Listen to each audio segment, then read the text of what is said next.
Welcome to the Banker Lamp. Please enjoy the video. In this video, I will explain how to make delicious butter bread at home. First, gather your ingredients. You'll need all-purpose flour, active dry yeast, softened butter, warm milk, a touch of sugar, and a pinch of salt. Make sure your butter is at room temperature for easy incorporation. Precise measurements are key for the perfect texture and flavor, so have your measuring cups and spoons ready. Now, let's get mixing.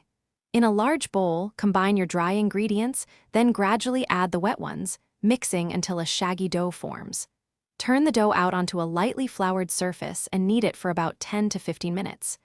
You're looking for a smooth, elastic texture.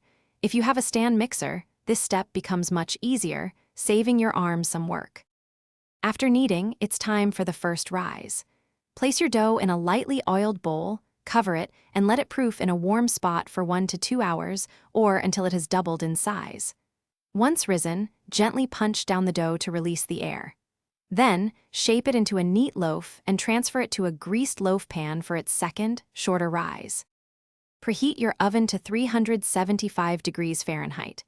Bake your butter bread for about 30 to 40 minutes, or until it's beautifully golden brown and sounds hollow when tapped. For an extra touch of richness and a lovely shine, brush the warm loaf with a little melted butter as soon as it comes out of the oven. Let it cool slightly before slicing and enjoying. Thanks for watching. If this was helpful, leave a like and consider subscribing. See you next time.